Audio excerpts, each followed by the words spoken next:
Yes. Okay, it's 5 o'clock. We'll call the Village Board of Oregon meeting to order for Monday, August 5th, 2024. I'll ask the clerk to call a roll. Higgins. Here. Kirchdorfer. Here. Menke. Here. McDaniel. Here. Peterson. And Van Campen. Here. And Beshen is absent this evening. Thank you. Item 3, approval of July 15th, 2024 Village Board meeting minutes if correct, and corrections and mistakes if any. Staff recommendation. Motion to approve, Tom and Tim. Questions, comments? Hearing none. All those in favor indicate by saying aye. Aye. Opposed? Motion carries. Item 4, public appearances, comments, communications, item for discussion and/or possible action. A, public comment. This part of the agenda allows members of the public to provide information to the village board, including items both on and off the agenda. Under the open meetings law, this agenda item allows the board to receive information, to ask questions of a presenter, facilitate a better understanding of the information. Board members may discuss procedural matters relating to the information, such as whether the information may be directed to staff, referred to committee, or placed on a future board agenda. However, board members may not expand their discussion beyond such procedural matters. 15 total minutes will be provided for this item with a 3-minute maximum per speaker. Otherwise, the agenda will proceed as posted. Do we have anyone here for public comments? Public comments? Seeing none, thank you. Item B, 4B, presentation from Nathan Zwig regarding, sorry? Thank you, sorry. I introduced myself to Nathan. I should have asked him how to pronounce his last name. Regarding the Prairie Mound Cemetery Maintenance Eagle Project. All right, I told Nathan I would sit up here just in case you guys started to throw stuff and at him, and I'd help deflect some of that, but go ahead and pull the microphone up. And so I just would like to introduce Nathan Zweig. He is an Eagle Scout candidate. Not unusual that we get Eagle Scouts come to us with wanting to finish out kind of their long scout career. And Nathan approached me with a desire to be able to work in the Prairie Mound Cemetery. And as you know, if you've followed throughout the years, we've done a couple projects up there. So today, what I usually like to do is ask the scout. I think it's an important part of their badge earning to be able to understand kind of the process of how this goes. And so we do ask them to come before the board. A lot of them, when I ask them, look at me and like it's a very scary thing. I've told them that you're all nice and that most of you guys don't bite or anything, so that's good. And so he will be here tonight to just kind of present his project and see if you have any feedback or encouragement for him. So, and just when you speak, you want to be just a few inches away from the microphone. I'll pull up your thing here. All right. No, I have it here. Up here. Yeah. Okay. You're good. Just why don't you tell us about why you want to do this project? I want to do this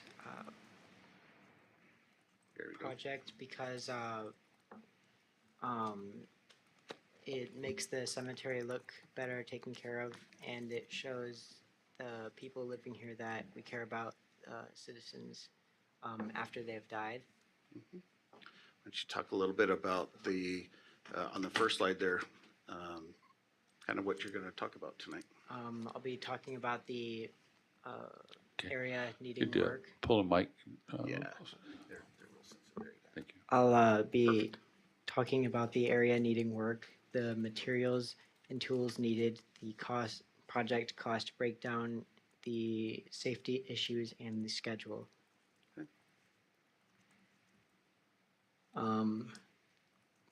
The area needing work is Sector 1, the oldest part of the cemetery. And Why don't you talk about why you think those are? those will be working on areas like that because the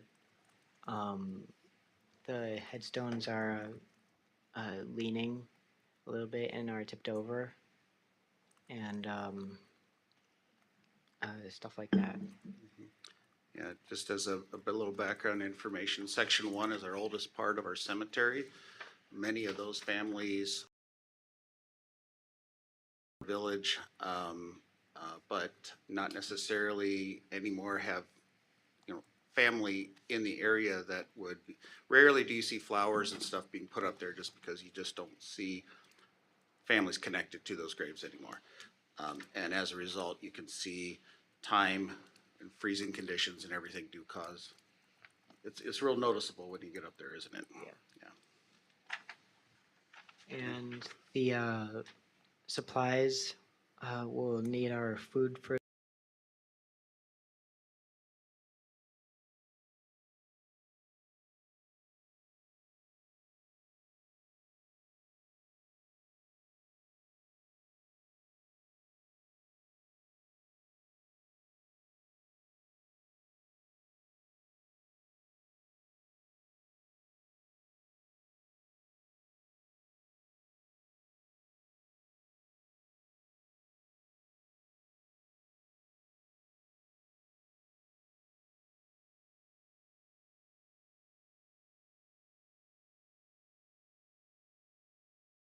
$50. Why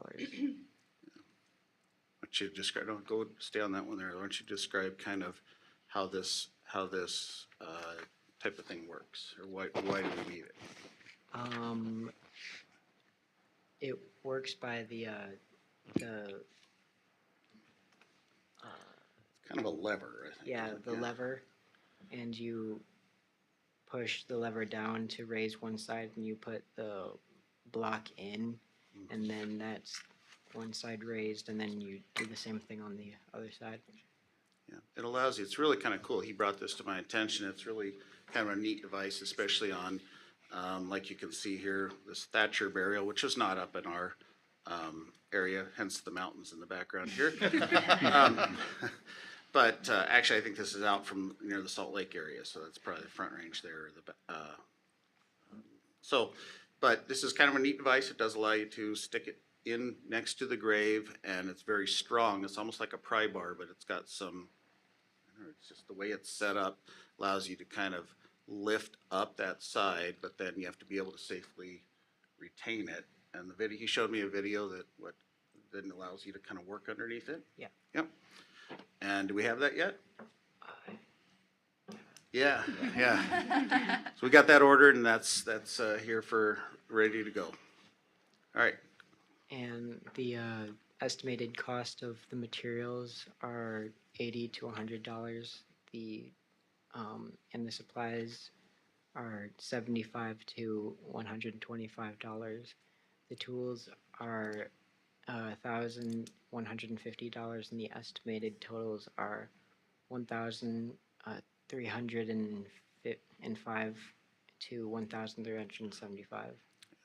Typically with our projects, with Eagle Scout projects, we will, especially if it's buying tools or things we're gonna reuse on a reoccurring basis, we do have a budget for our cemetery that does allow us to buy tools and stuff like that. And so we're usually happy to help with them and purchase these kind of tools to be able to give them that ability. Because you don't really want to use this afterwards, do you? Okay. Not very often. You're not going to turn this into a lifelong passion? Okay. Maybe you can be public works director, then it'll be lifelong passion. There you go. All right. And the safety issues and solutions. For safety issues, we have sunburn, heat exhaustion, dehydration, heavy lifting, chemical exposure, working with rough material, and insect bites and stings. And for solutions, we have sunscreen and shade, water, teamwork, and using the correct tools, gloves, and a first aid kit. The timeline is June. We're getting approval from the village, which is right now. Tonight. Yeah. If July. they say no, we're in trouble, by the way. Yeah, Just think of something else. we'll think of something else. Good thinking. July is fundraising and planning. August is collect the necessary supplies and tools, and the completion day is in September of 2024. Okay. And you'll be organizing a workday for that with other scouts, I believe, on a Saturday, the September 14th. Maybe we'll be able to get some people out there, but you help organize all of that.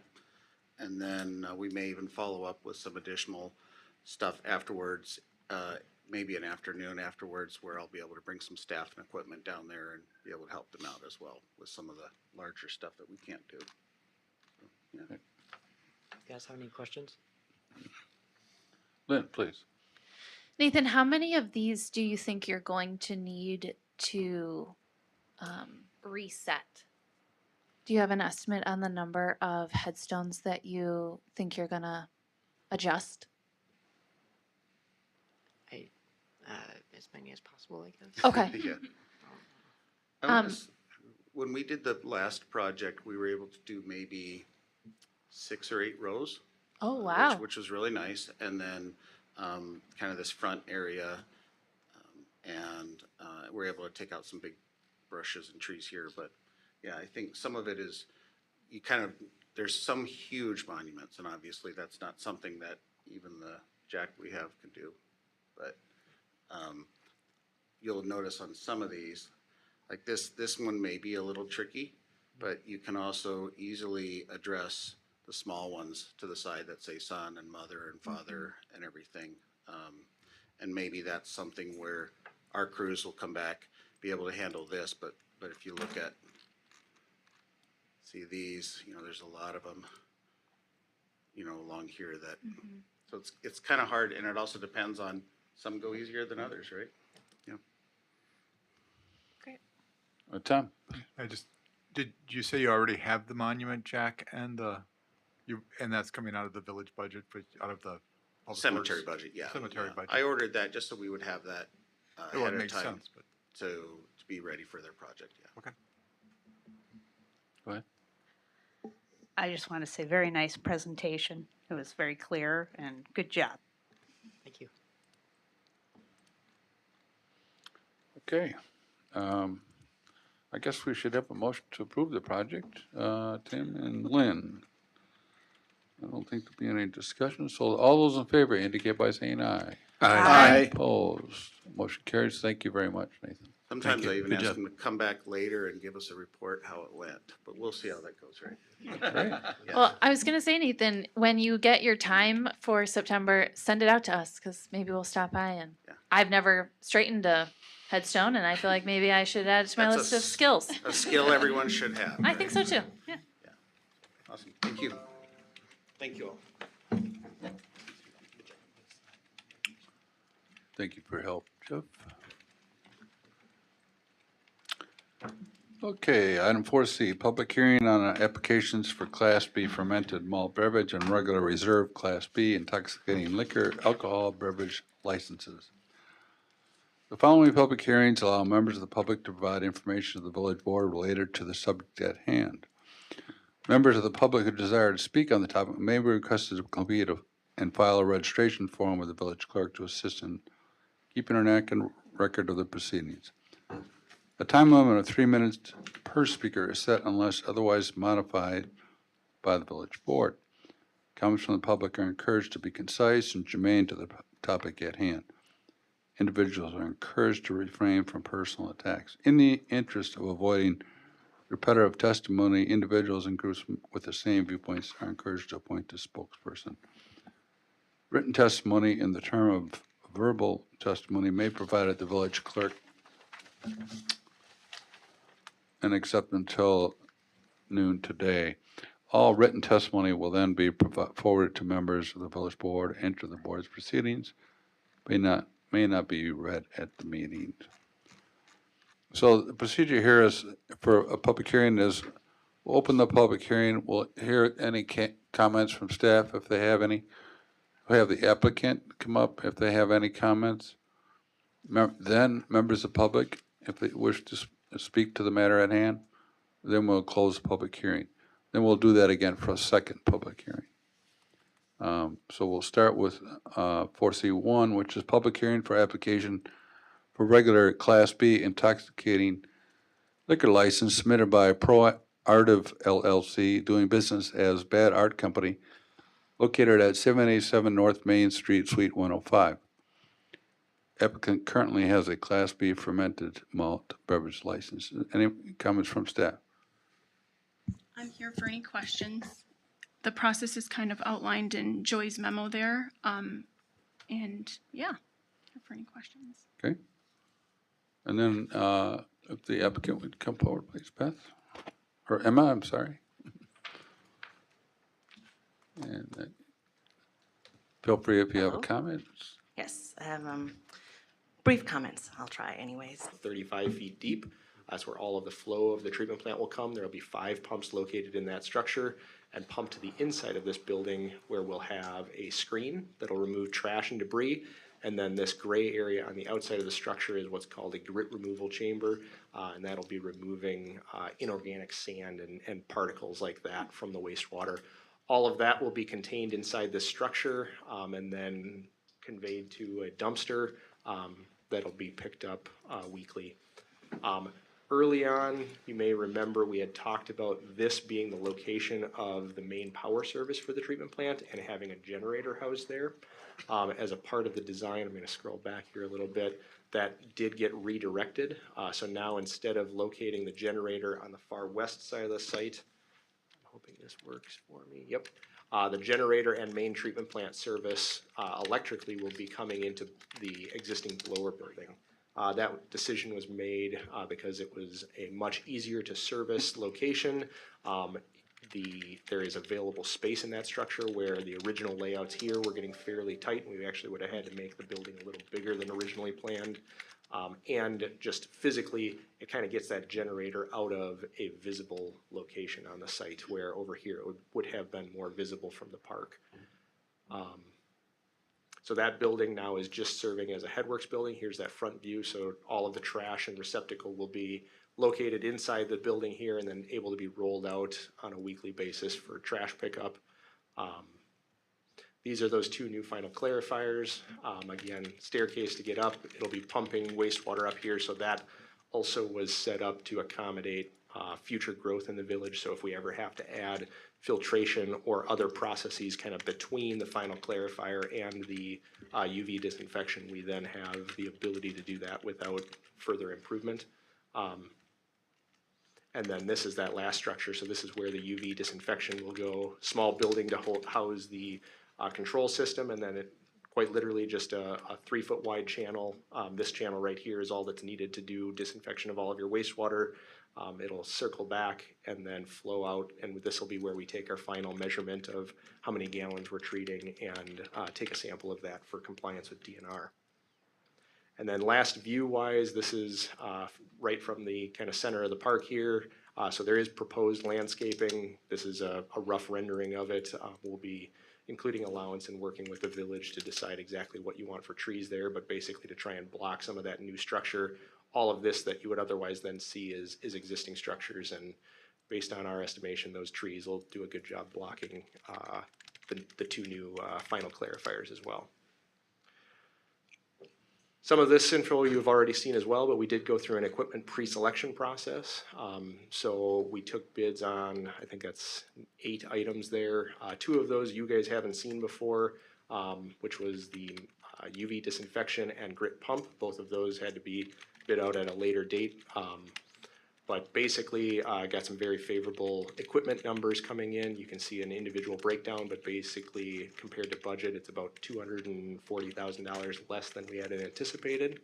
I think all but one of the items was under budget, and the selected item for this mixing line was slightly over the original estimate, but there were quite a few advantages from a staff and a future treatment performance standpoint that provided a merit to go that direction. That said, then we did do early on in the summer a 30% cost estimate.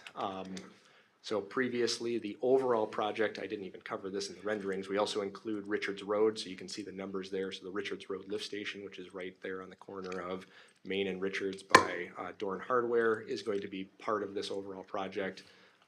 So the original budget, 29.64, we're, you know, horseshoes and hand grenades at this point being 30% cost estimate, basically right on budget as estimated. We'll be doing an update to that later this month, after we get DNR submittal done.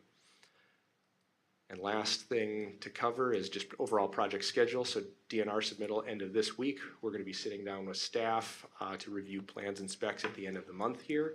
The project is being submitted to DNR for a Clean Water Fund funding as well. That along with, so it'll be a funding application for the treatment plant, Richards Road Lift Station, and Oak Street Interceptor, which is, I'm not presenting on tonight, but that'll be part of the Oak Street reconstruction project. All will be submitted together for a Clean Water Fund. Then we're hoping, barring any confusion, that mid-November we'll be advertising and mid to late December taking bids. And then that'll spring into all of the real activity that everyone's gonna see, which will be about a 2-year construction period. The ad for bid and bid we'll have to gauge with the village in terms of timing for DNR review. So the reason we're submitting to DNR August 9th is they have a statutory requirement to review within 90 days plans and specs, though they have been asking on larger projects like this for a 30-day extension. They have increased their staffing levels, so we're hopeful that they can get that review done faster, but would like to have review in hand or an approval letter in hand prior to taking bids. The other question mark will be if DNR has the ability to go through and process all of the funding applications by the time we want to bid. This is the first time in my understanding of the Clean Water Fund's history that there may be a situation where funding is not 100% available through the Clean Water Fund. It's very likely that you will receive funding for the treatment plant, in fact, almost assured. However, Richards Road and Oak Street may not be. So we'll have to talk with you guys and staff as we get closer to that timeline in terms of whether you want to put it out to bid prior to knowing that. Not a ton of risk for you, because if you don't receive Clean Water Fund, the discussion that has been had at staff level is you'll just end up borrowing privately for something like that. And those are smaller portions of the overall project budget anyway. And that, I think, is it. Lauren, did I miss anything? You did not. I didn't keep track of time, Jeff. Did I meet my 5 11 minutes, nice work. Yes, right, I impressive. wasn't, obviously. Jason? All right, just one question, and you answered one of them already.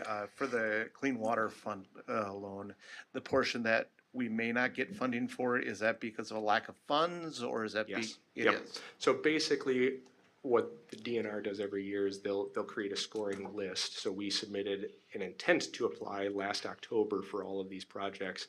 That creates a scoring list, and normally, in any year but 2024, that funding list would be used to prioritize principal forgiveness, which is the DNR's form of grant funds. This year is the first time again ever that I'm aware of where they will likely run out of funds, and so that scoring list then it prioritizes who gets loan money and not as well. And treatment plant projects always score very high, which is why your treatment plant project is likely to get funds. Collection system projects do not. So, and Richards Road is considered a collection system project because it's a lift station in the collection system. Thank you. Tom, looks like he wants to I say. guess would that substantially delay the project then for the Richards Road? It's just a matter of how we fund it. It's just then. you would end up borrowing in a different fashion. Amanda? Can you remind me what happens to the buildings that the new buildings are replacing? Are we using those for storage? Are they getting So- torn down? What? None of them are being torn down at this point. Okay. Is my understanding, unless Jeff tells me otherwise. No. So this building here, that will still house the chemical feed for your phosphorus. The balance of the building, which is about 75% of it, we're going to be gutting and turning into cold storage.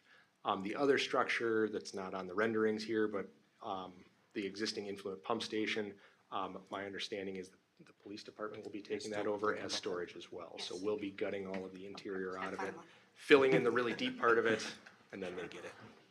Okay, thanks. Ben, tell me a little bit about the 5-year upgrade. Is that based upon a growth in population or the required upgrades? You're talking the phase 2? Yeah, That one was based on anticipated equipment longevity. okay, So the primary focus was getting the liquids treatment upgraded from a capacity standpoint. The headworks was predominantly related to some of the wet weather we had back in 18, and then that kind of trickled to making sense to do the entire thing. These, we anticipated that you could get another, at that time, 10 years out of the bulk of the equipment that was there, and then those would be reaching the end of their useful life. okay, and the budget for the wastewater treatment plant itself is about 27.5 million. Is the 5-year upgrade included in that number? No, that's just phase 1. Yep. Okay. So the remaining balance, it was quite a bit smaller. Off the top of my head, I don't remember what that number was, but We're less than talking 5 million, I think it was. less than 5 million? Okay. Ben, I can jump in and speak to this. Phil, that number is actually included in the CIP for the out years. I think it has design in 29 and about 6 million in 2030 for construction. Okay, thank you. Anybody else? No. Okay, thank you, Ben. Thank you. And Lauren. Okay, item 5, approval of vouchers in the amount of $1,914,433.74. Staff recommendation, motion approved as presented. Jason. And Tom. Questions, comments? Tom, please. Just one question on it's 5820 on the Monroe truck equipment on the plow package. Was that for the new truck? Yes, yeah, that was for the, yes, that was for the new dump truck. Okay, and then that'll be capitalized and it's a capital expenditure then? Correct. Just would it be tied to the life of the truck? Yes. Okay. Anyone else? Okay, it's roll call vote, please. Higgins, Yes. Kirchdorfer, Yes. Van Campen, Yes, Peterson, Yes, Menke, Yes. and McDaniel. Yes. thank you. Item 6, consent agenda. Staff recommendation, motion to approve these consent agenda items as presented. Items 6A through C. Looking for a motion. Jason and Amanda. Go ahead, Amanda, you have a question? yeah, I'm just curious. I see every time like the senior center wants to close for part of a day, we have to approve it. Is that something we can just delegate as, I don't know. I mean, it just seems silly for us to have to approve a half-day training for staff. Like, is this, I'm just curious, procedural. You can. Yeah. You can delegate it. I think it does serve, I think, as awareness. Public awareness. Maybe more so awareness than authority in my mind, where you're aware of it if you ever get questions on why was this closed? And you can say, we knew about that. That's fair. I mean, I just was curious why it seems like we have something like this all the time. I mean, I'm okay with it either way, but it seems a no-brainer. Okay, other questions? Tom? Well, and Lauren just left, so I guess on the last one on the change order, For just, the- is that project then complete? Yeah, Is the that just wraps project it is up? complete. So this is just a final change order, and we end up with a $500 credit off of the, which doesn't mean we get $500 back. It just means the final payment is $500 less. Anybody else? Okay, we have a motion and a second. All those in favor indicate by saying aye. Aye. Opposed, motion carries. Thank you. Item 7, reports of committees on for discussion or possible action. A, Diversity, Equity, Inclusion Committee. 1, Community Conversations Project. Presentations from committee members. Please come up. Your name and address for the record, please. Hello, my name is Lina Lerus, address 335 Janesville Street. I am here as a member of the DEI committee, and I was going to be presenting together with my co-member Dan Dick, who sadly had some medical issues and is not able to be here today. But he actually sent me a written up intro that he was going to present to you, so I will first read that, and then I will follow from there. Okay. I'm not going to imitate his voice, but you can. You can try if you'd like. No. I had hoped to be with you in person this evening along with Lena Lee, but life doesn't always cooperate in ways we would like. I do thank you and greet you on behalf of the entire DEI committee. Nationwide, diversity, equity, and inclusion efforts have come under some attack as being politically motivated and progressively biased. However, the intention of this DEI committee on behalf of Oregon's Village Board has essentially one goal: to help make our Oregon community as strong, vital, and healthy as it can possibly be. To that end, the Diversity, Equity, and Inclusion Committee seeks to do more than just work behind the scenes, making recommendations and proposals. We want to work collaboratively to offer concrete and tangible processes, programs, and solutions that benefit the entire community. One significant way we believe we can do this is by getting people talking to one another about our future. Our desire is to host a series of community conversations that will provide us with insight and information needed to strengthen the community fabric in Oregon.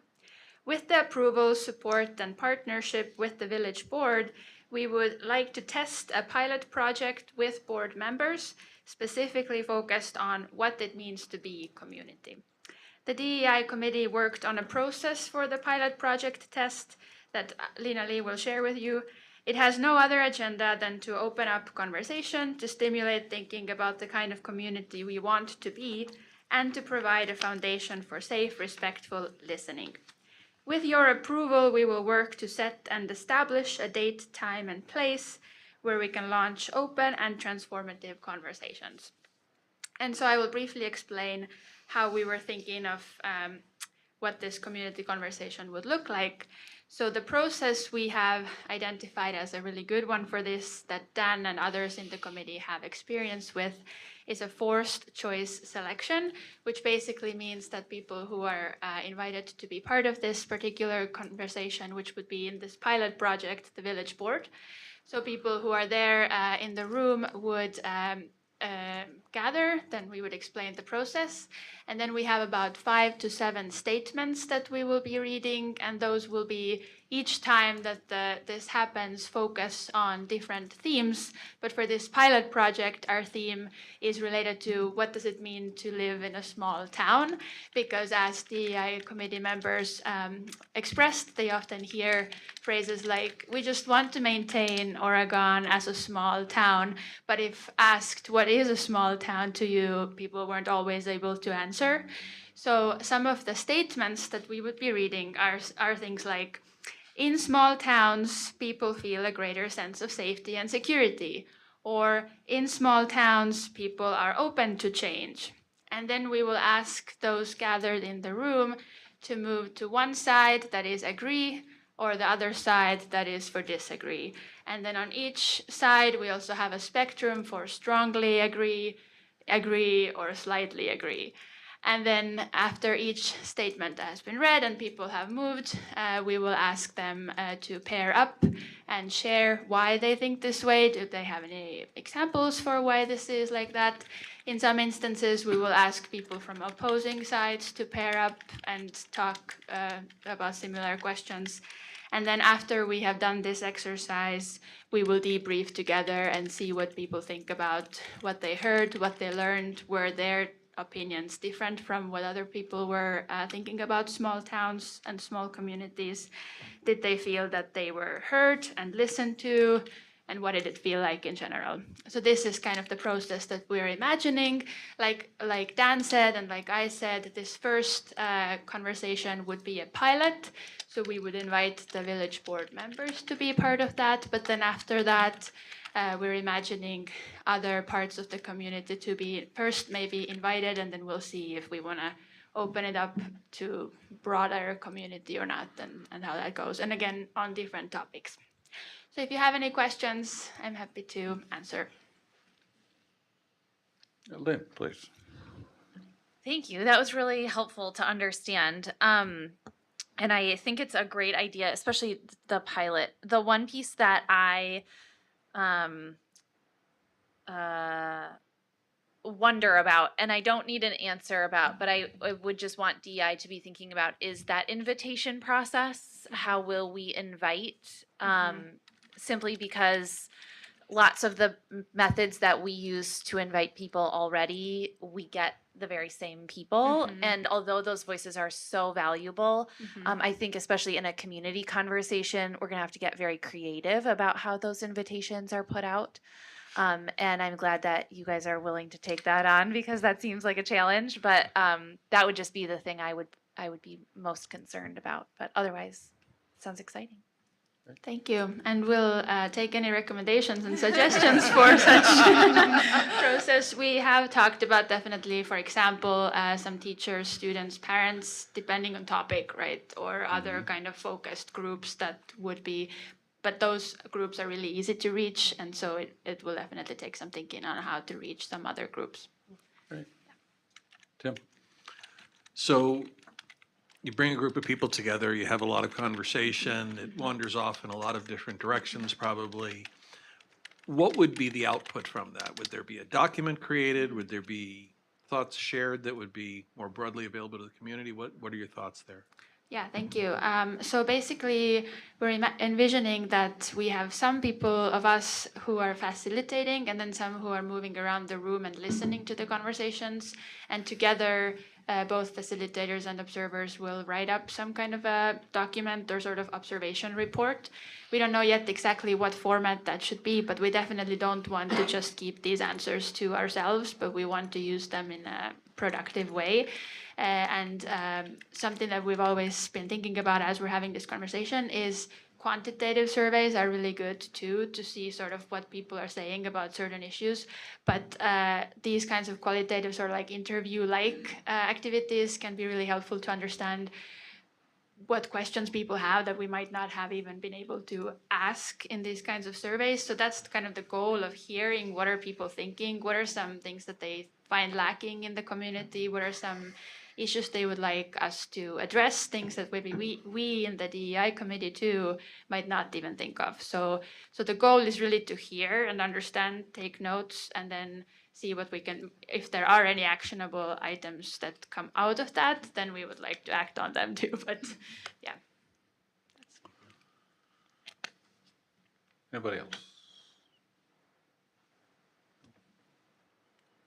Okay, well, it sounds like we have good support here. We're looking for a motion for them to proceed, or you want to just plan it at this time? So I just have one question, Please. I guess. So, so I understand you want to want to run a test of this idea with the board. And I just talked to Derek about this. So that would be an open meeting. So we'd have to have that. It would have to be open to the public to at least observe. They wouldn't have to participate. So if that's problematic, having that being open to the public, just for the purposes of, you're just testing this, that would be important to know. Okay. And if it is, then we just have to come up with some other idea for testing it. I'll bring it to my committee. I think it should be fine though. Yeah. You want some kind of action here, or do you want to just take it to the next step, or? Yeah, I mean, I think if you guys are okay with it, you can either motion, say you're okay with it to proceed, or no objection, we can proceed Jason? without it too. Or Lynn, you had another comment, please? Oh, yeah, I'm sorry. Sorry, I was didn't know seconding who your was- motion. I was Yeah, motioning. Okay, so, Okay, sorry. so you're Do making that first. a motion? Well, I have a comment or question. Okay, do the question. Please, go ahead. Okay, sorry. So while Martin brought this up, when you talked about doing a test pilot, is it just gonna be the board members, or is it gonna, like, is it the board members with other people involved? Cause I feel like we're kind of a really small group to start as a Yeah, pilot. I think we talked about both the board members and perhaps also all the different committee members who would be invited. And obviously not everybody will be able to come, but we're imagining if we have 12 people in one room, that's great. If we have more, we could have 2 rooms. It's actually nice to have a smaller group than too large. Okay. So, yeah. All right, thanks. Okay, I think Jason and Lynn were making a motion. Further discussion. The motion is for them to proceed. To proceed, and yeah. Got that?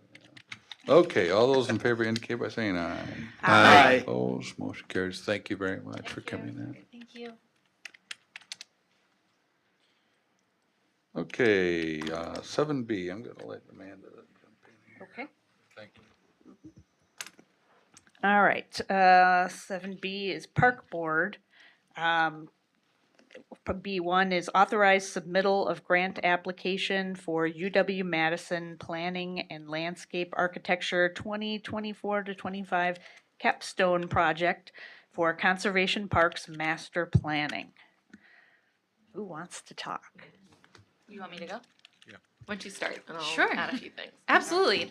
Okay, so the backstory very quickly about this is that in the park board, in our discussions on the CIP planning, we had a pretty focused discussion on what has been something that's sort of been continually pushed out a little bit, which is this conservation park area.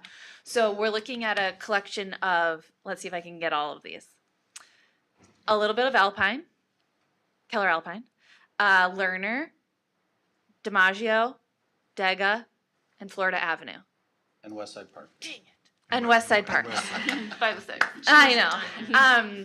Which is an area that the park board would really like to see developed in more of a passive activity aspect, but really the planning and work on this is quite significant. And so when we moved the planning up in the CIP for next year, I decided to take it on as a pet project to see if I could find some funding for that planning.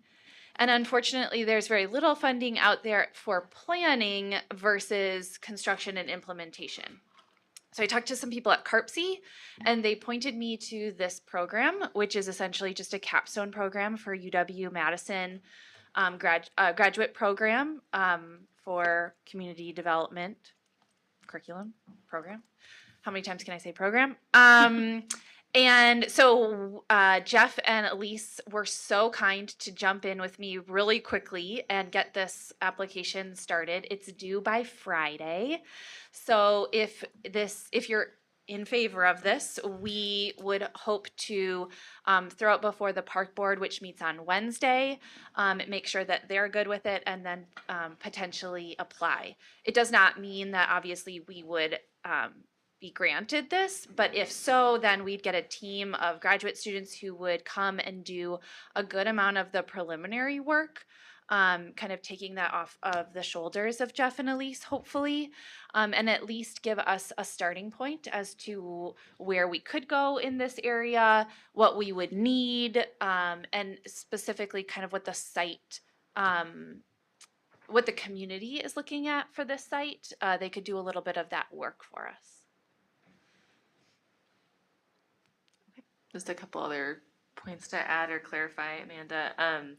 So just to clarify, this is not a grant application. It's an application to be, it's like a capstone project for, and I believe it's actually bachelor students in landscape architecture, but that's fine. I have to look it up too. And they're kind of in a professional landscape architecture track, but actually quite a few people that we work with now professionally went through this program and they did a capstone project. So it's kind of fun to look back and see that they're listed as, you know, former students and giving quotes on projects. So we would hope that a Dane County project would be appealing to students that would be local. As far as budget, we asked in this application that the students would kind of help us form a budget based on, you know, here's the scope, you know, how many surveys, public meetings, you know, do you think we need to do a wetland delineation or whatever that might be, and have them kind of come up with a budget. So, but we're not paying them really for their time, but probably covering travel expenses, maybe some meals, covering presentation materials, postage, things like that. So, budget sort of TBD, but again, in the CAP right now, what's being proposed was $60,000 to borrow. Of course, still hasn't been approved by the board, but I would imagine this would be significantly less than that. I think when we move, hopefully the deliverable here would be kind of a concept plan and a lot of background information and information from, you know, community engagement and stakeholder interviews. But later on, when we get closer to actually construction and implementation of some of those recommendations, we'd still probably be bringing a professional landscape architecture firm or civil engineering or something like that, planning firm, to actually do the final kind of design for construction of whether it's a boardwalk or a pavilion or restroom building or something like that. So, but yeah, glad we'll be able to get it in front of the park board this week too. And I did touch base with Rotary a couple days ago as well. So they obviously have a long history in Lerner Park, a lot of time and effort put into that park too. So we definitely want to make sure they're a key stakeholder group and would be super helpful in getting the students caught up to speed, and actually learned that Lerner Park was originally a UW capstone project too. So that's how it got started. So kind of a neat full circle moment. Any questions from? No question, but I'd just comment, this sounds like a really cool idea. Thank you for the efforts. I just have a question on the process. So that we're looking for a motion to approve this to submit by the deadline, August 9th, but in the interim, the park board needs to review it? That's a good question. Yeah, the timing is a little funny about this because I found this since the last park board meeting. So, but because the application is due on Friday, we can't go to park board and then come back to village board and get it in time. So the idea is that if village board is interested in it, we'll make sure that the park board feels good about it and then submit the application. It's just a bit backwards.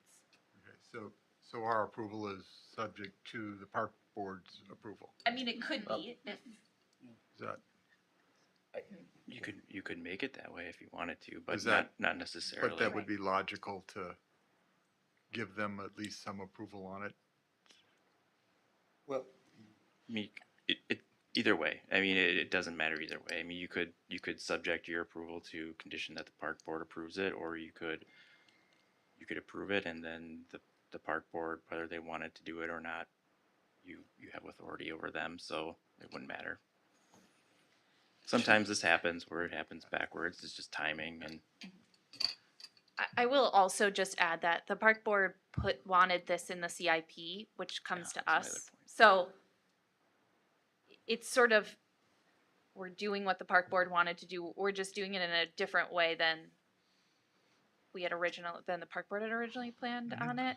So does that, Jeff? Yeah, when I was just saying, add a little bit to that is, you know, one of the things like with the CIP, the approval and borrowing and that kind of stuff, you know, this is a chance to be able to kind of get this started literally very, very quickly.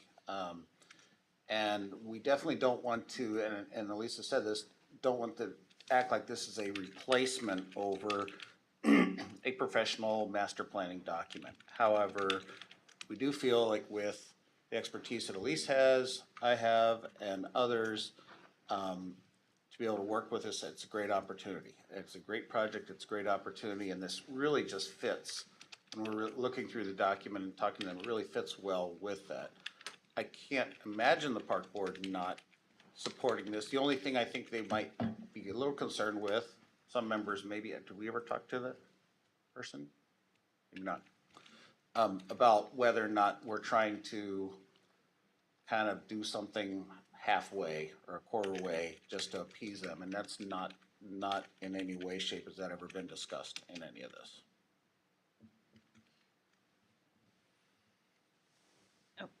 Okay, so a couple of things. I was just going to say, one of the things that it suggests is a good idea for the capstone, you know, to be considered is to have a steering committee or citizens advisory group, which is typically 2 to 6 individuals.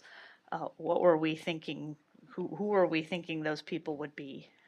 The park board Okay, is what we listed on the application as our steering committee. Okay. And then we listed the village board as the secondary because okay.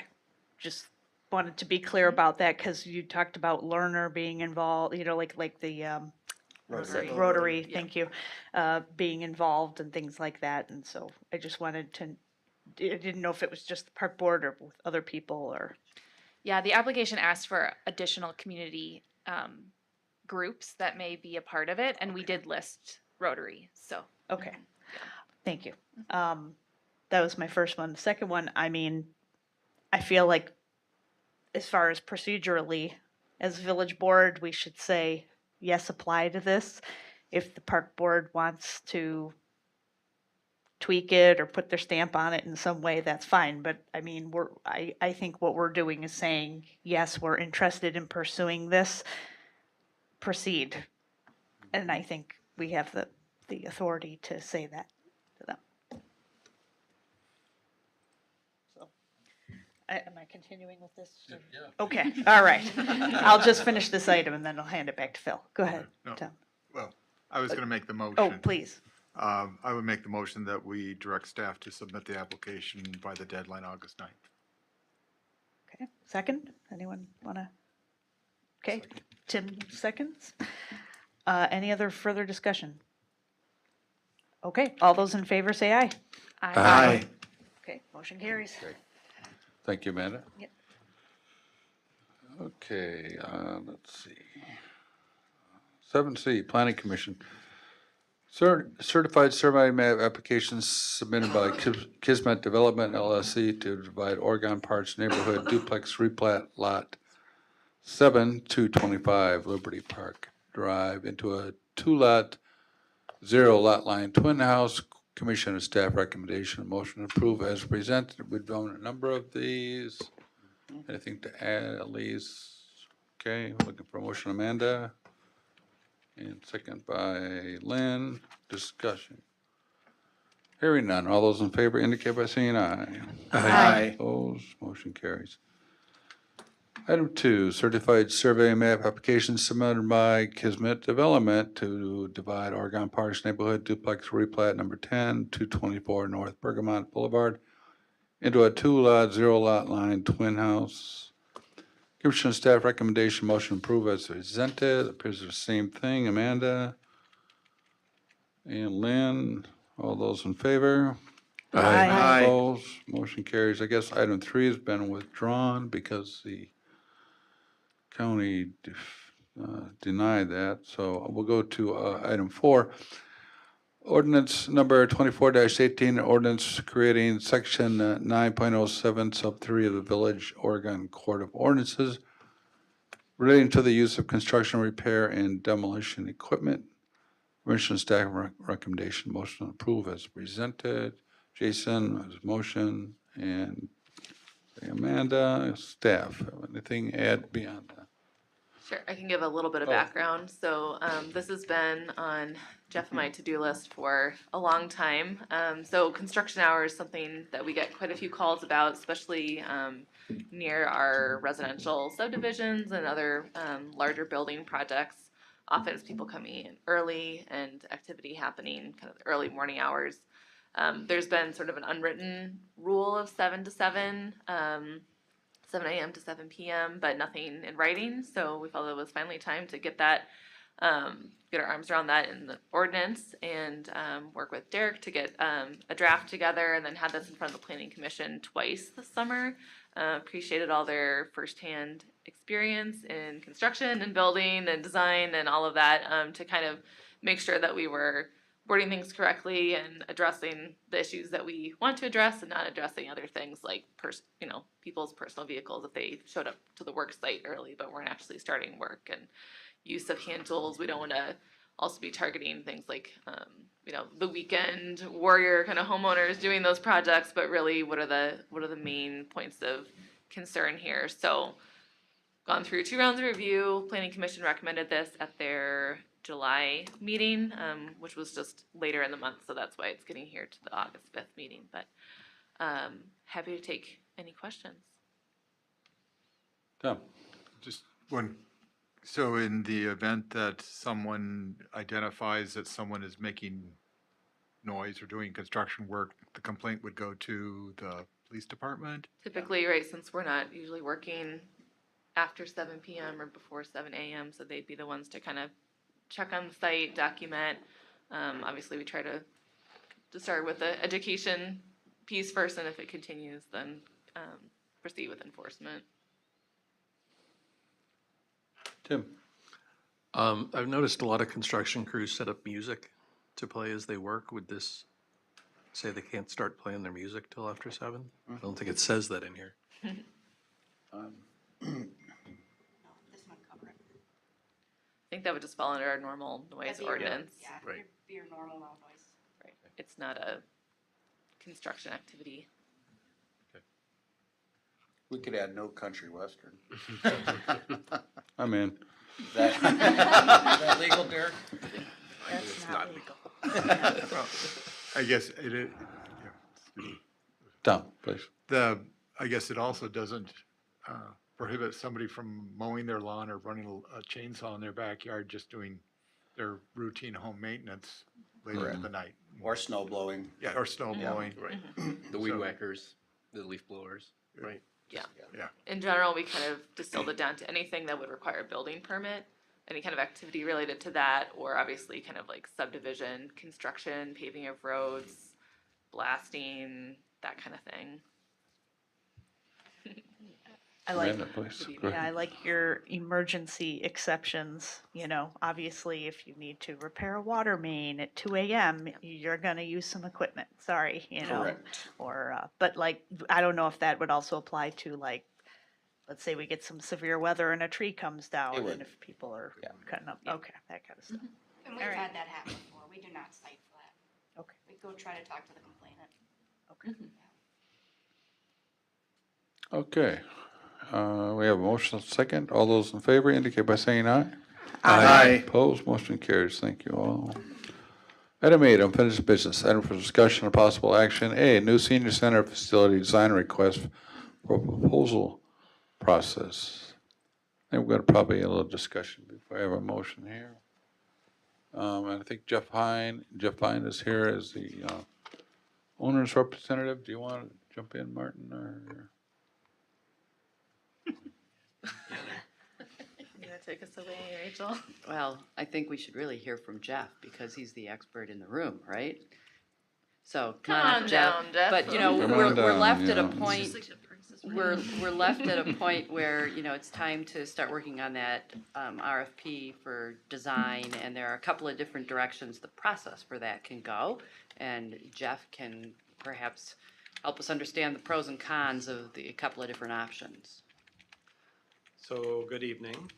I guess just thinking about the overall process, we're trying to, the best we can in a municipal environment, control what's happening on the project. On one end of the spectrum, at some point, we're gonna put together a set of plans and specifications, and we're gonna have a public bid, and we have no control, for the most part, who our general contractor is gonna be. On the very other end of the spectrum, you're able to select me as your owner's rep, and you know what you're getting, and you got a great owner's rep. So I'm, somewhere in there, we need to figure out how we're gonna select our design team. And a couple of points would be that this is gonna be a very long process. We're gonna be engaged with these people for a long time. It's gonna be 3+ years before everything's said and done. And then the other thing is that we're hiring them immediately. So we aren't gonna put together a bunch of work product and then define a specific task that we can go out and we can kind of, you know, get a cattle call of people that are gonna be able to respond to a clearly defined task, and we can kind of bid it out. We're going to select somebody right away, and so how do you do that? And we want it to be people that, firms that we're familiar with, we understand their track record. somebody, whether it's the village, the senior center, or myself, have knowledge, firsthand knowledge or experience with that firm. So that's the idea, and I kind of generated this where if we want to get the benefits of having competitive proposals, we want to gather up information from a bunch of sources because we're going to use that information. But on the other hand, let's kind of focus who we invite to come and respond. Because if one of our qualifications is that one of us needs to kind of have first-hand knowledge of the firm, it's really kind of a disservice if we have a bunch of people put energy into proposals that we don't know, and then they're disqualified because we really don't know them. So this was the idea, is that we focus it on 3 firms and we have them respond. We can get all the positives, but you know, we're not spending a bunch of extra energy, or we're not wasting energy of firms that you know, we don't intend to engage. So, and I think that it was clearly laid out in the memo. Do you guys have questions or concerns about the more focused approach that we're recommending? Tim? Do you have 3 specific firms in mind already? I do. Are you prepared to talk about who they are or not? Yes, it's Engberg Anderson, it's OPN, who was the library architectural firm, and then Bray Associates, who I believe did one of the recent school projects here in Oregon. And so we would ask them to come and propose, and then they'd bring the rest of their team. They're gonna have to have civil engineering, structural engineering, MEP engineering. We're asking them to have experts related to senior center design and construction. And so we're inviting them. They're gonna go out, put their teams together, and then they'll bring us that response. Jason? This isn't a question for you, but for Martin or Jeff or anybody, someone on staff. I've not heard of this proposal type before. It sounds like it's got a lot of benefits. I'm curious, I'm more familiar with like the wide open bid RFP. Have we tried this process in the village in the past with any projects, or is this going to be a first? This is more like a QBS type of bidding, or QBS, be careful because it's really not bidding. Right. And since it's engineering or design services, it is a service, so it's not a requirement that the village select, like when we bid things out for construction, we're required to go with the lowest qualified bid. Whereas for services like engineering, architectural, that type of stuff, a lot of places use what they call quality-based selection, or QBS, which is kind of what Jeff's talking about. Yes. That, you know, you're sending it out to people you know are going to do this and do this right. And as an engineer on the other side of the table for a while, I'm very thankful for that, because you don't want to have 10 teams spending countless hours trying to prepare for this when you really only have 3 in mind that you would really consider for something like that. Yeah, you're right. It's not a bid. They're basically going to submit qualifications and other information that we're going to request from them so that we can understand their firm and their capacity to do this type of project. One of those things might be budgets, but those are just going to help us create our own budget. We're not going to select based on a budget because, quite frankly, we don't even know what we're building yet. So you're going to be selecting the design team in a similar fashion that you selected me. You're hiring an expert, consider them consultants. So we're not bidding it out. We're trying to focus our efforts, who we're inviting, and then we're hiring them based on the qualifications. That clarification is helpful. Thank you. Yeah.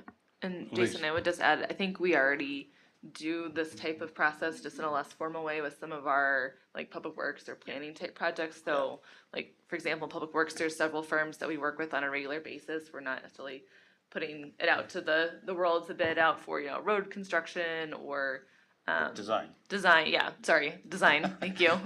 Road design or specific project design. Similarly in planning, we've worked with Vanderwall and a lot of our comp plan, zoning text amendments, but we're working with redevelopment resources now on the downtown plan because of their specialized experience in that. So We just don't build a lot of new municipal buildings, so we haven't really built our team yet of those, architects that we've personally had a lot of experience with. So that's kind of where we're leaning on Jeff's experience with these firms to say that he feels like they'd be a good fit for this type of project, and that the relationship would hopefully work well because there are less unknown factors, and knowing how they worked on other projects would be a good fit for Oregon. Thank you. Okay, so we have two options before us. One, send a requested proposal to a targeted pre-qualified group.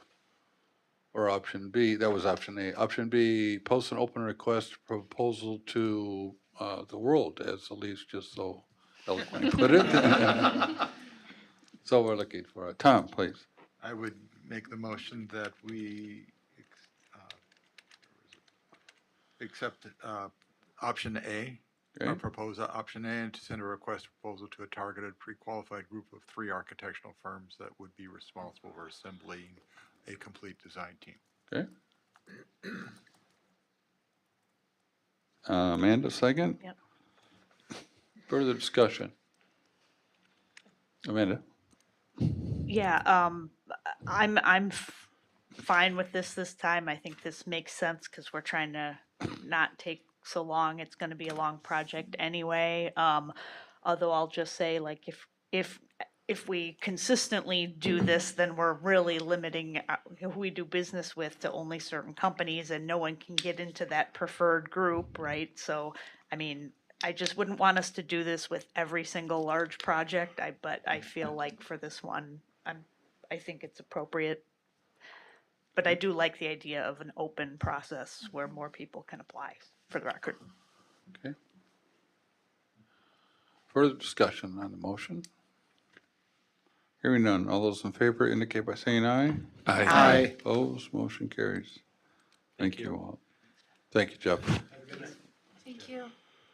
Item 8B, review draft 2025 through 2034 capital improvement plan and related preliminary long-range financial impact analysis. I don't have anything else to add from the last meeting. What's in the packet tonight was what was in your packet at the previous meeting. Nothing's changed. Same schedules, draft schedules, the analysis, and all the associated information.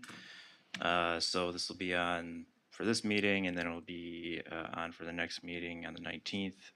And then it'll also be on for the September 9th meeting as well. So a couple more cracks at this for the board to take a look at. But really what we're looking for the board at this point is if there's any questions that staff can answer about any of the projects, if there's any feedback or any direction on things that maybe aren't in there that you would like to be in there, things that you would like to have move around, or things that you would like staff to take another look at, we're happy to take any and all of that feedback.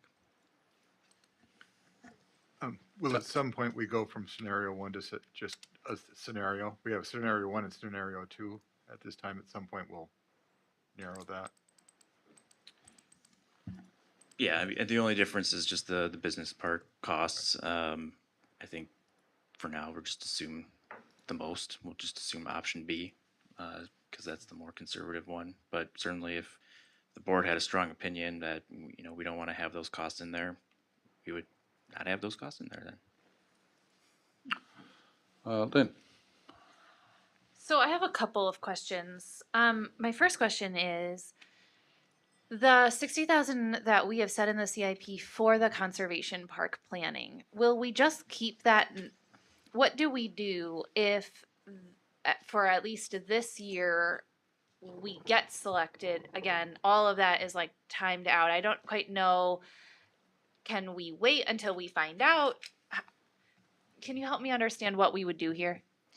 Yeah, I mean, my suggestion is to leave it in the plan as it is. And if we get it and we don't need it, then we don't need it. Usually for a lot of these items, as we've talked about before, we estimate in our CIP using debt. And then by the time that we get to the actual debt process, we go back and evaluate, okay, here's the things that we thought we were going to need to use debt for. are we actually going to need to use it? And then, as we found out this year, turns out $2 million worth of things we didn't need debt for. So again, I would say for the purposes of planning and analysis, you leave it in there because it gives you that really conservative analysis and impact. And then when it comes time to actually do the project and pay for it, and we have a grant for it, then there is no impact at that point.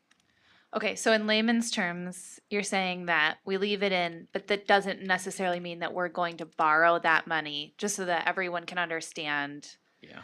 that it will be there, but it may not actually be something we take a loan for at the Yeah. end of the day. Yeah, absolutely. At the end of the day, the key word in there is plan.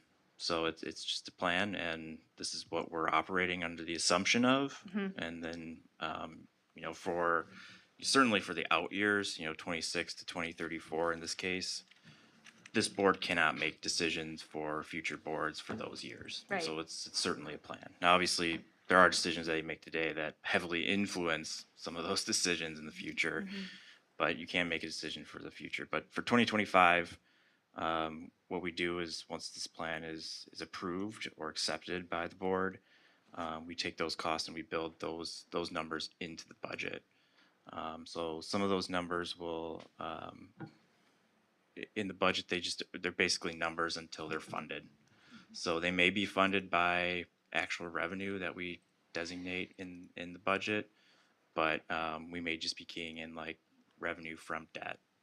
So then when we get to the actual debt process, and we went through that in the spring here, we take a second look at it and determine, okay, what is it actually going to look like here? What are our funds on hand? Can we use some dollars from somewhere else?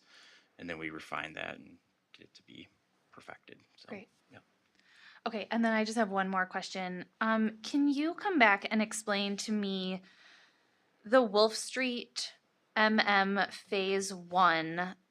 So the way that I'm reading this is that next year is planning.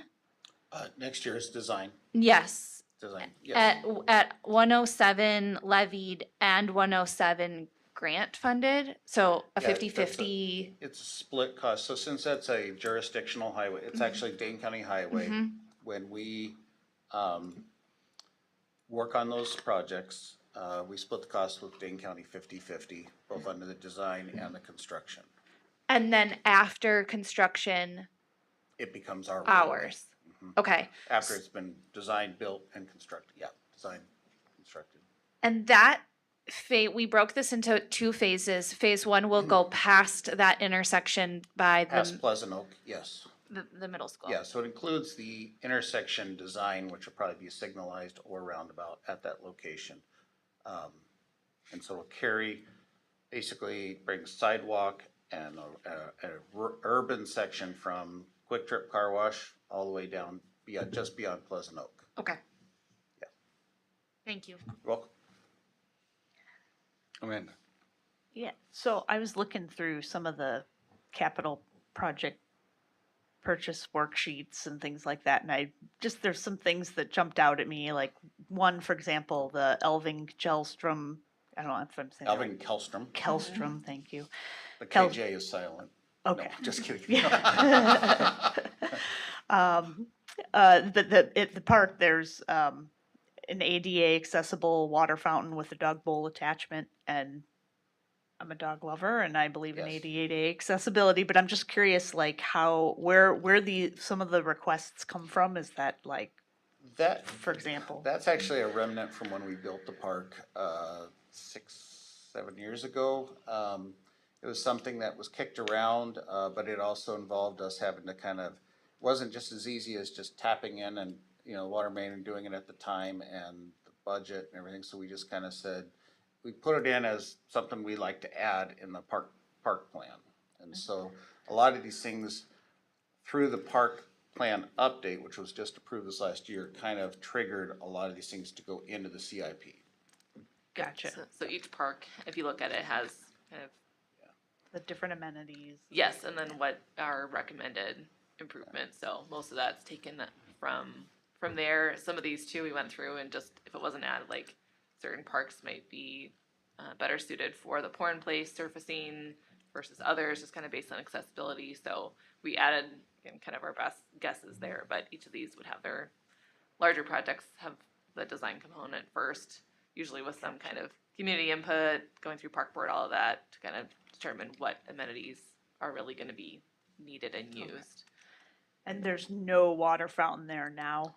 Okay, No. that's the main, Right, you know, it was, I think it was one of those things that came in late in the design or bidding. We looked in, I mean, just those, like that water fountain alone, just purchasing is about $6,000 to $7,000. And then when you start looking at having to excavate and install, usually kind of double plus cost. And so it was, you know, turning into $10,000 or $15,000 project and everything, so. But that's kind of one end of our bike path where we don't have a lot of amenities right now, because it's kind of starts there, and it seemed like a good idea. That makes at the more time. sense, yeah. Yep. Like some of the, you know, I just didn't know because we're looking for ways that we could save money and things like that. I'm not suggesting we cut that. Nobody freak out. I was Yeah. just like as an example, you know, Mhm. like looking and wondering how some of We've the been things okay make it in without there. it, yeah. You know, Sure, we've sure. survived. Okay. Yeah.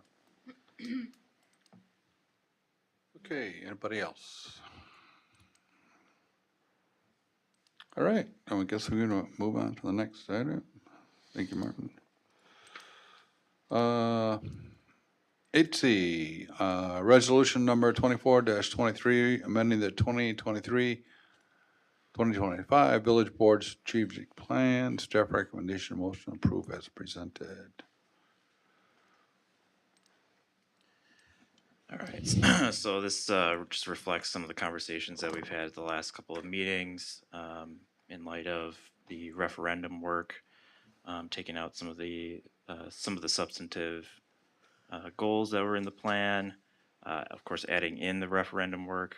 Also took the opportunity to just add in a couple of things that we have done. You know, one of the things that has taken up some time this year is the SRO negotiation and new agreement that wasn't anticipated last year when we talked about this plan. So I thought that would be good to recognize that work as a goal.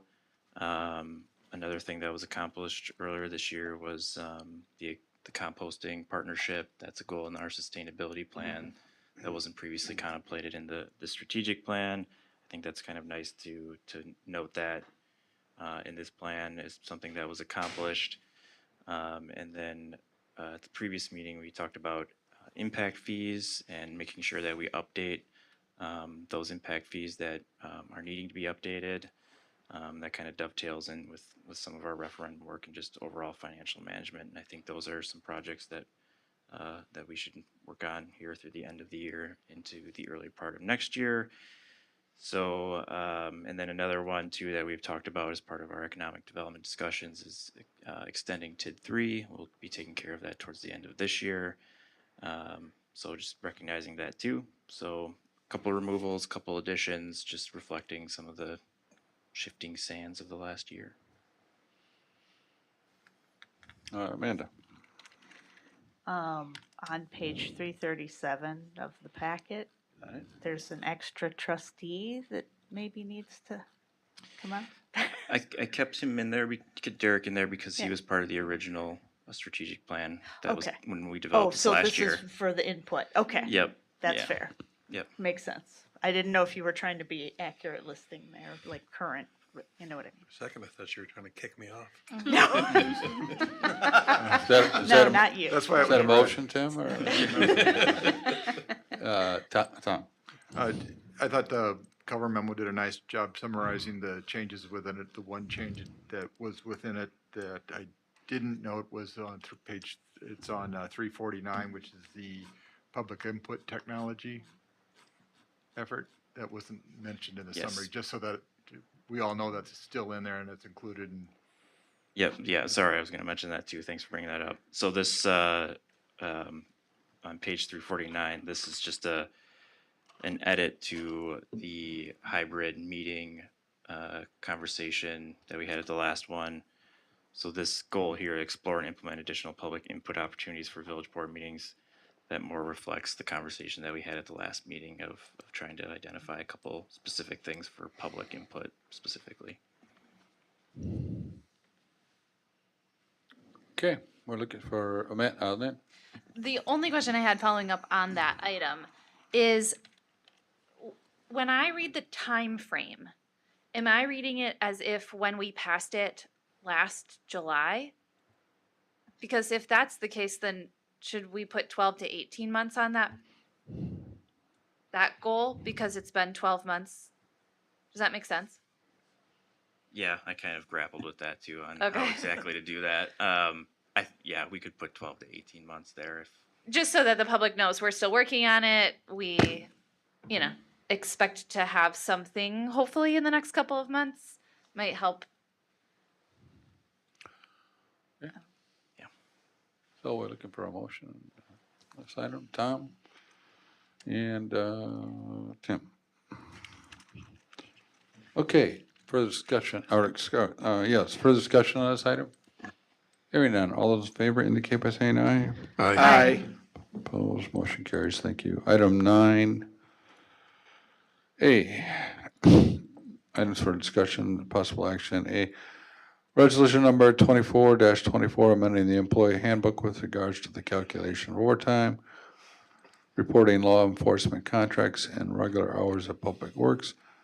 Separate recommendation, motion to approve as presented. Jason and Amanda. Did you have something beyond what's in the memo to? Nothing beyond the memo. I can answer any questions if you Okay, like. discussion on this item. Hearing none, all those in favor indicate by saying aye. Aye. Opposed, motion carries. 9B, Oregon Nature Alliance proposal for native planter bed at the Village Hall. Nice diagram in the packet. Staff recommendation, motion to approve as presented. Lynn and Amanda. Questions, comments? Looks great. This is a cool partnership. Absolutely. Okay, all those in favor indicate by saying aye. Aye. Opposed, motion carries. 9C, set September Village Board meeting days due to Labor Day. Staff recommendation, motion to set September 9th and September 16th as a regular Village Board meetings. Jason for motion. Amanda second. Discussion. Lynn. So this would be 2 Mondays back to back. Does that pose a lot of stress on staff? Well, It can. It can. I'll just say there's two reasons why the back-to-back works in this case. One is just because of some referendum stuff and the community survey and the options report. The availability of some of those consultants was only for the 16th in particular. So that was important. And I'll just say too, from a timing and scheduling standpoint, it's easier to deal with moving one regular scheduled meeting, but then you add two. If you move another one, we end up getting a lot. You'd be surprised how many questions and confusion that we end up fielding when you move another regularly scheduled meeting just another week. So just one movement is good too. That's helpful background. Thank you. So we're only changing one meeting. Correct. Technically, Okay. yeah. Okay. But we're verifying that. Okay, we have a motion second. All those in favor indicate by saying aye. Aye. Opposed, motion carries. Thank you.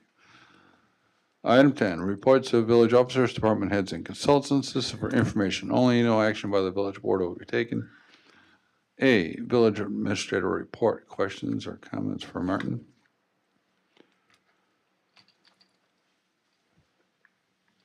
Okay, none. B, police chief report. Notice of revisions to promotion policy, performance evaluations policy, and canine policy. Chief, anything to add?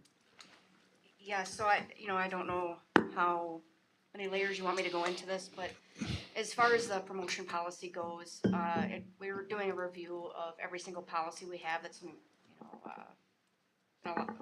compliance with Wiley Ag accreditation. With the promotion policy, it's just getting it up to date with what the police commission is asking of us. So that's up to date. For the performance evaluation, so our staff is very heavily evaluated. And so we took that as a moment to just take a step back and decide what we wanted to do. So just to recap, when they're in field training, every day they're evaluated and a form is completed. Even after they're done with field training, for the 12 months that they're on probation, they're evaluated on a monthly basis. And then once they're off of probation, a yearly basis.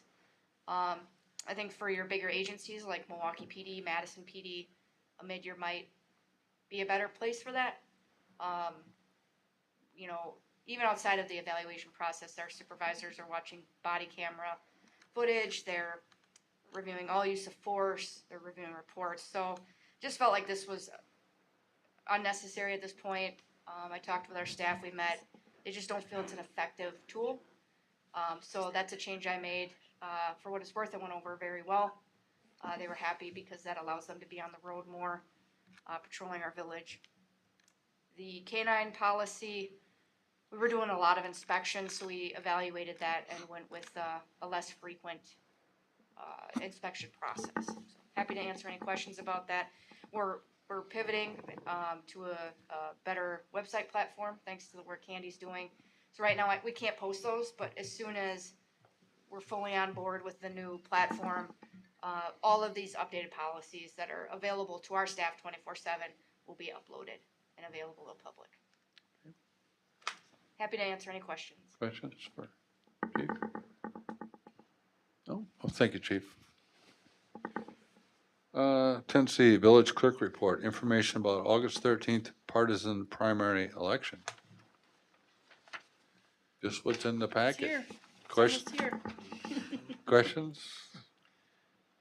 Hearing none. Item 11, announcements and miscellaneous business, announcements, comments, communications, upcoming meetings and events, and miscellaneous business. Village board may provide brief statements, but no discussion or action of the body shall occur. Announcements, anyone? Lynn? I got a couple. Okay. So today was the K9 golf outing, and I got to volunteer. It's a really awesome outing. Everyone, it's a ton of work. And so I just want to recognize the work of the PD and the community members and village staff who volunteer. I think it's a great opportunity to see some of the best. Tomorrow is National Night Out, which is also going to be very exciting for kids and adults alike. And then on Thursday and Saturday, we're having the Village of Oregon Child Care Summit. So if village board members would be interested in attending, feel free. We've got lots of people who are going to come. Registration is still open for the Saturday parent session. It's on our website. And hopefully we can get some fun, actionable items coming out of those discussions as well.